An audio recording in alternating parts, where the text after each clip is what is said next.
मध्य प्रदेश में हाल ही में मासूम बच्चियों के रेप और हत्या की घटनाओं ने सोचने पर मजबूर कर दिया है।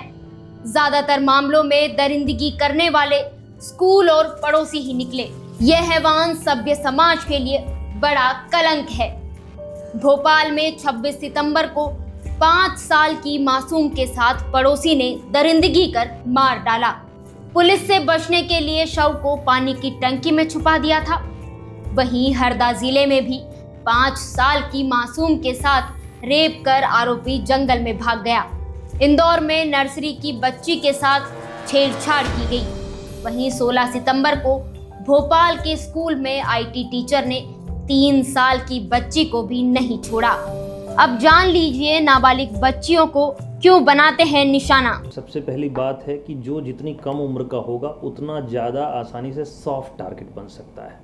उनको आसानी से धमकाया जा सकता है, डराया जा सकता है, ब्लैकमेल किया जा सकता है।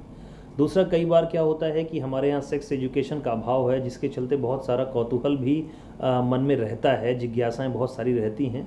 उन सुरक्षाओं का भी फ़ायदा उठाया जा सकता है। इस कारण से जितना कम उम्र होता है वह उसमें यौनाचार की जो संभावना है वो काफ़ी ज़्यादा बढ़ जाती है। बहुत कुछ लोग ऐसे होते हैं जिनके ब्रेन में कुछ ऐसे डिस्टर्बेंसेस होते हैं, केमिकल डिस्टर्बेंसेस, न्यूरोट्रांसमीटर डिस्टर्बेंसेस, कि वो यूजुअली बच्चों को अपना शिकार बनाते हैं। पीड़िता पर क्या होता है असर? देखिए, रेप जैसी घटनाओं का बहुत ज़्यादा इम्पैक्ट पड़ता है और कई बार ये पोस्ट ट्रॉमेटिक स्ट्रेस डिसऑर्डर के फॉर्म में उनको सामना कर सकते हैं। अवसाद का, एंजाइटी का, स्लीप डिस्टर्बेंस का, उनमें कई बार फ्लैशबैक्स आते हैं और उनको वही सपने दिखाई देते हैं। उनको ऐसा लगता है कि उनके साथ कोई कुछ कर रहा है। उन्हें बिल्कुल वैसा ही टच महसूस हो सकता है, वैसे ही भाव आ सकते हैं। तो इसको हमारी भाषा में बोलते हैं post traumatic stress disorder, PTSD। साथ ही साथ जो हमारा व्यक्तित्व है वो भी विकृत हो सकता है अगर बहुत कम उम्र में ऐसा हुआ हो। साथ में स्ट्रेस डीलिंग की प्रॉब्लम्स आ सकती हैं, कोपिंग मैकेनिज्म है वो डिस्टर्ब हो सकते हैं। फ्यूचर में जो अपोजिट जेंडर के साथ में रिलेशनशिप है वो बहुत ट्रॉमेटिक हो सकती है। उनके साथ एडजस्टमेंट इश्यूज़ हो सकते हैं, बहुत सारे ट्रस्ट इश्यूज़ हो सकते हैं। उनको सहसा किसी पे भी विश्वास करना काफ़ी मुश्किल हो जाता है। आंकड़े डराने वाले हैं।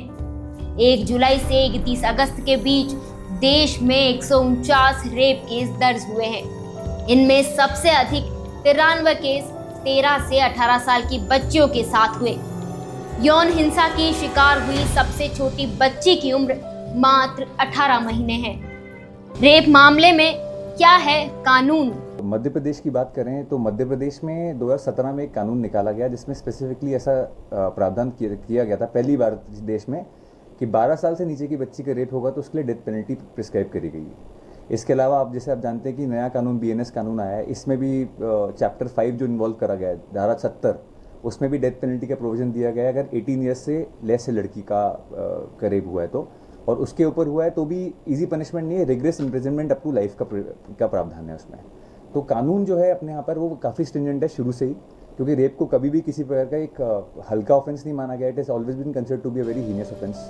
कानून होने के बावजूद भी क्यों नहीं हो रही फांसी? आज क्या है, मीडिया ट्रायल के चलते हम लोग बहुत 2 मिनट में जज कर लेते हैं कि यार ये गुनहगार है, ये नहीं है। कितनी बार होता भी है गुनहगार हो, बट क्या है कि जो हमारा कानून है वो हर इंसान को, गिल्टी और इनोसेंट को, एक प्रॉपर प्रोसीजर प्रिस्क्राइब करता है, प्रॉपर तरीका प्रिस्क्राइब करता है, उसको पूरे ट्रायल में एविडेंस देने का पावर है। इस चक्कर में थोड़ा सा डिले होता है हमारे यहाँ। जैसे कि हम बोलते हैं कि जस्टिस डिले जस्टिस डिनाइड, पर हमारे यहाँ एक प्रावधान और भी, एक कानून और भी फॉलो होता है कि better not to punish 10 guilty than to punish 1 innocent. तो इस चक्कर में ये डिले होता है। इन घटनाओं से प्रदेश के हर माता पिता सोचने पर मजबूर है कि आखिर उनके बच्चों की हैवानों से सुरक्षा कैसे होगी।